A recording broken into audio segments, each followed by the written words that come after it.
देखो बच्चों, हम लोग इसके पहले वाले वीडियो में ऑक्सीकरण संख्या ज्ञात करने का 3 नियम पढ़ चुके हैं। पहला नियम था उदासीन अवस्था में सभी तत्वों की ऑक्सीकरण संख्या 0 होती है। दूसरा नियम था क्षारीय धातु के अंतिम कक्षा में 1 इलेक्ट्रॉन होने के कारण इनके सभी यौगिकों में इनकी ऑक्सीकरण संख्या +1 होती है। और तीसरा नियम था क्षारीय मृदा धातु के अंतिम कक्षा में 2 इलेक्ट्रॉन होने के कारण इनके सभी यौगिकों में इनकी ऑक्सीकरण संख्या +2 होती है। अब हम लोग इस वीडियो में ऑक्सीकरण संख्या ज्ञात करने का चौथा नियम पढ़ेंगे। तो समझते हैं, ऑक्सीजन के किसी भी यौगिक में ऑक्सीजन की ऑक्सीकरण संख्या -2, -1, -12, 0, +2 कुछ भी हो सकती है। यदि ऑक्सीजन के किसी भी यौगिक में ऑक्सीजन की ऑक्सीकरण संख्या निकाला जाए तो इस आंकिक मान में से कोई भी आंकिक मान ऑक्सीकरण संख्या के रूप में प्रयुक्त हो सकता है।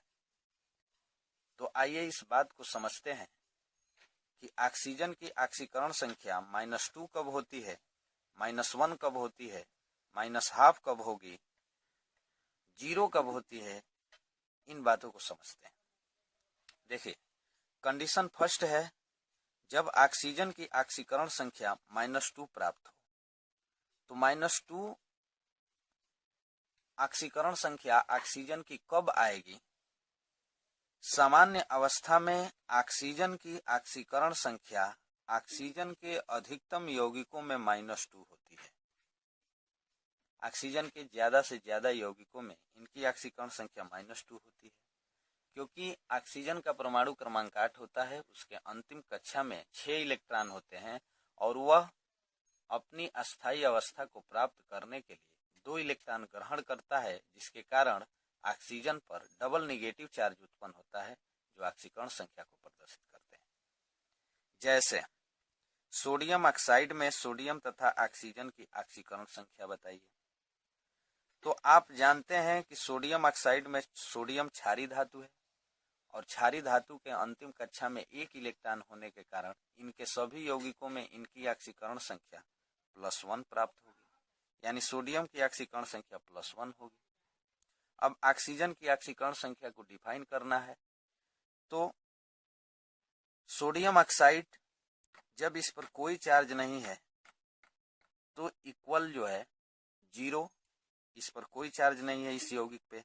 अब सोडियम की ऑक्सीकरण संख्या +1, 2 है तो 2 का गुणा, जिसका मान निकालते हैं उसको x मान लेते हैं। तो +1 × 2 + x = 0, क्योंकि सोडियम ऑक्साइड पर कोई चार्ज नहीं है। अब 2 का 1 में 2 + x = 0, यानी x बराबर -2। तो अब ऑक्सीजन की ऑक्सीकरण संख्या -2 प्राप्त हुई है। इसी तरह एक क्वेश्चन और देखते हैं। मैग्नीशियम ऑक्साइड में मैग्नीशियम तथा ऑक्सीजन की ऑक्सीकरण संख्या बताइए।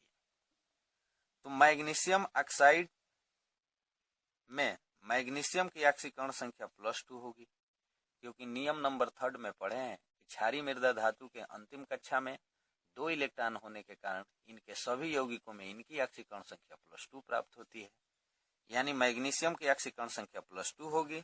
हमें ऑक्सीजन की ऑक्सीकरण संख्या प्राप्त करना है, तो मैग्नीशियम का यहाँ मैग्नीशियम +2, इसका निकालना है +x, इस पर कोई चार्ज नहीं है 0, यानी 2 + x = 0, यानी x बराबर -2। तो ऐसे कंडीशन में ऑक्सीकरण संख्या ऑक्सीजन की -2 प्राप्त होती है। अब देखते हैं कंडीशन नंबर 2, जब ऑक्सीजन की ऑक्सीकरण संख्या -1 प्राप्त हो। तो ऑक्सीजन की ऑक्सीकरण संख्या -1 कब आएगी। यह एक विशेष कंडीशन होती है जब ऑक्सीजन के किसी यौगिक में पेरोक्साइड बंध, इसका सूत्र M2O2 M-O2, पेरोक्साइड बंध का निर्माण होने लगता है, तो उस कंडीशन में ऑक्सीजन की ऑक्सीकरण संख्या -1 प्राप्त होती है। अब ये पेरोक्साइड बंध क्या होता है। यदि ऑक्सीजन के किसी यौगिक में ऑक्सीजन की संरचना अगर O सिंगल बांड O फिर सिंगल बांड, इस प्रकार की अगर संरचना दिखाई देती है तो ये पूरी संरचना पराक्साइड बंध की संरचना को प्रदर्शित करती है। समझते हैं? देखिए,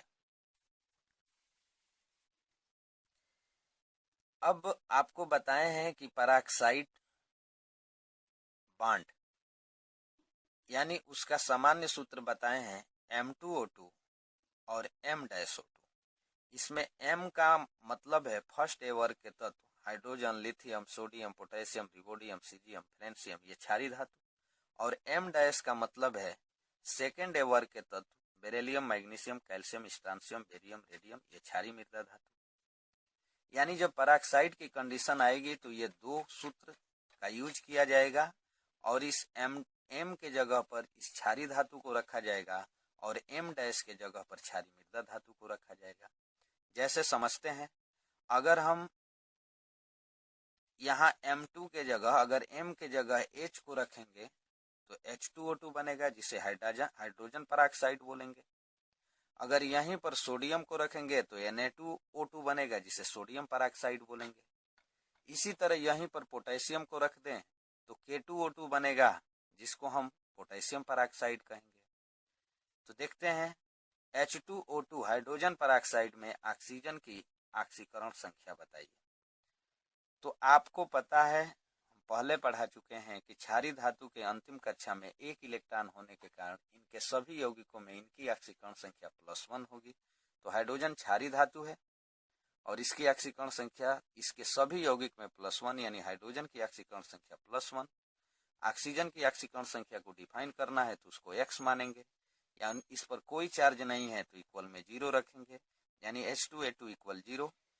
अब इसकी हाइड्रोजन की ऑक्सीकरण संख्या 1 होती है, 1 2 है तो इंटू 2 प्लस जिसका निकालना है उसका x इंटू 2 = 0, 2 + 2x = 0, 2x बराबर -2, x बराबर -1। तो इस कंडीशन में हाइड्रोजन की ऑक्सीकरण संख्या माइनस, यहाँ पर नहीं, ऑक्सीजन की सॉरी, इस कंडीशन में ऑक्सीजन की ऑक्सीकरण संख्या -1 प्राप्त हुई।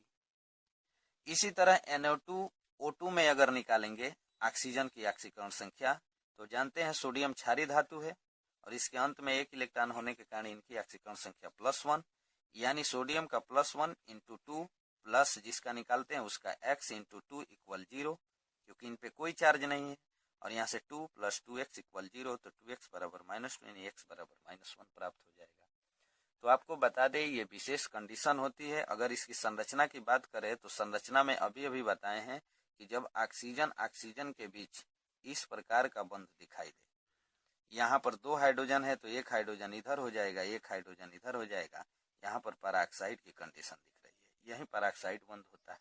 इसी तरह सोडियम पराक्साइड में देखें तो 2 ऑक्सीजन यानी इस तरह से 2 ऑक्सीजन के बीच बंध, एक सोडियम इधर हो जाएगा और एक सोडियम इधर हो जाएगा, ये कंडीशन पराक्साइड की है। यहाँ भी ऑक्सीकरण संख्या -1, इसकी भी ऑक्सीकरण संख्या -1, इसकी ऑक्सीकरण संख्या +1, इसकी ऑक्सीकरण संख्या +1। यहाँ पर ये ऑक्सीजन की विद्युत ऋणात्मकता उच्च है, ये ऑक्सीजन सोडियम के इलेक्ट्रॉन को अपनी तरफ खींच लेता है, इसलिए इस पर निगेटिव चार्ज डेवलप होता है, और इसके इलेक्ट्रॉन जब इधर जाते हैं तो इस पर पॉजिटिव चार्ज डेवलप होता है। तो यहाँ पर पराक्साइड की केस में पराक्साइड का सूत्र M2O2 और M-O2 है। M- के जगह मैग्नीशियम, कैल्शियम को रखा जा सकता है और M के जगह क्षारीय धातु को रखा जा सकता है। तो ऐसे कंडीशन में ऑक्सीजन की ऑक्सीकरण संख्या -1 प्राप्त होती है। कंडीशन थर्ड है, कंडीशन थर्ड में हम लोग ये समझेंगे कि ऑक्सीजन की ऑक्सीकरण संख्या -12 कब प्राप्त होती है। तो समझिए, सामान्यतः सुपर ऑक्साइड MO2 में ऑक्सीजन की ऑक्सीकरण संख्या -12 प्राप्त होती है। अब MO2 क्या है, तो M के जगह पर हम वहीं क्षारीय धातु hydrogen, lithium, sodium, potassium, rubidium, cerium को रखेंगे। अब यहाँ M के जगह सोडियम रख सकते हैं, पोटेशियम रख सकते हैं, लिथियम रख सकते हैं, जैसे सोडियम रख करके NaO2। तो ये जो कंडीशन है ये सुपर ऑक्साइड की है, यानी इसका नाम सोडियम सुपर ऑक्साइड है। अब सोडियम सुपर ऑक्साइड में सोडियम की ऑक्सीकरण संख्या क्या होगी या ऑक्सीजन की ऑक्सीकरण संख्या क्या होगी, तो आप जानते हैं कि क्षारीय धातु के अंतिम कक्षा में एक इलेक्ट्रॉन यानी सोडियम की ऑक्सीकरण संख्या तो +1 ही होगी सभी यौगिकों में। ऑक्सीजन की ऑक्सीकरण संख्या को डिफाइन करना है, तो जब ऑक्सीजन की ऑक्सीकरण संख्या को डिफाइन करना है तो यहाँ सोडियम का ऑक्सीकरण संख्या +1 प्लस ऑक्सीजन का निकालना है x इंटू हो गया 2 इक्वल कोई चार्ज नहीं है 0, 1 + 2x इक्वल 0 यानी 2x बराबर -1 यानी x बराबर -1/2। इस कंडीशन में -1/2 आ गई। तो आपको बता दें जब पेरोक्साइड की कंडीशन होती है तो उसमें ऑक्सीजन की ऑक्सीकरण संख्या -1 और सुपर पेरोक्साइड की कंडीशन होती है तो उसमें ऑक्सीजन की ऑक्सीकरण संख्या -1/2 प्राप्त होती है। अब कंडीशन नंबर 4 है। 4th कंडीशन में हम ये समझेंगे कि ऑक्सीजन की ऑक्सीकरण संख्या 0 कब होती है। तो स्वतंत्र या उदासीन अवस्था में आपको पहले वाले नियम में बता चुके हैं कि स्वतंत्र अवस्था में सभी धातुओं की ऑक्सीकरण संख्या 0 होती है। तो स्वतंत्र या उदासीन अवस्था में यौगिकों की ऑक्सीकरण संख्या 0 होगी, अर्थात ऑक्सीजन अगर स्वतंत्र है, किसी के साथ क्रिया नहीं किया है, तो उसकी ऑक्सीकरण संख्या 0 होगी। या जब कोई तत्व अपने ही तत्व के साथ अणु या यौगिक का निर्माण करे तो उस अवस्था में भी ऑक्सीजन की ऑक्सीकरण संख्या -0 होगी। जैसे ऑक्सीजन ऑक्सीजन के बीच, ये ऑक्सीजन के साथ बंध बना लिया, तो एक तत्व अपने ही तत्व के साथ जब साझा किया हो या साझेदारी करके या इलेक्ट्रॉन त्याग करके इलेक्ट्रॉन ग्रहण करके बंध बनाया हो, तो उस स्थिति में जब सेम एटम परमाणु या तत्व होते हैं तो दोनों की विद्युत ऋणात्मकता सेम होती है, अर्थात दोनों इलेक्ट्रॉन को समान रूप से आकर्षित करेंगे या समान रूप से प्रतिकर्षित करेंगे। तो इस कंडीशन में न कोई इलेक्ट्रॉन ले पाता है न कोई इलेक्ट्रॉन त्याग पाता है, इसलिए इनकी ऑक्सीडेशन नंबर क्या हो जाती है, 0 हो जाती है। अब कंडीशन 5th है कि जब ऑक्सीजन की ऑक्सीकरण संख्या +2 यानी ऑक्सीजन की ऑक्सीकरण संख्या +2 कब प्राप्त होती है, तो फ्लोरीन युक्त यौगिक में ऑक्सीजन की ऑक्सीकरण संख्या +2 प्राप्त होती है। आइए समझते हैं। जैसे ऑक्सीजन है, इसके बगल में एक फ्लोरीन होगा, इसके बगल में एक फ्लोरीन होगा। अब आपको पता है कि पूरी पीरियोडिक टेबल में सबसे ज्यादा विद्युत ऋणात्मकता फ्लोरीन की, उसके बाद ऑक्सीजन की, उसके बाद नाइट्रोजन की होती है। तो फ्लोरीन की विद्युत ऋणात्मकता ऑक्सीजन से ज्यादा है, यानी ऑक्सीजन के इलेक्ट्रॉन को फ्लोरीन अपनी तरफ खींचेगा।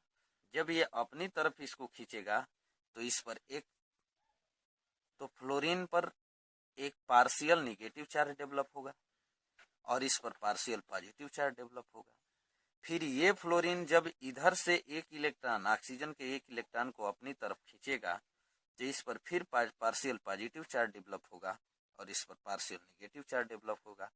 इस तरह से इस फ्लोरीन की ऑक्सीडेशन नंबर -1 होगी, यहाँ भी फ्लोरीन की ऑक्सीडेशन नंबर -1 होगी और यहाँ पर ऑक्सीजन की ऑक्सीकरण संख्या +2 होगी, क्योंकि यहाँ पर 2 partial charge plus charge develop हुए हैं।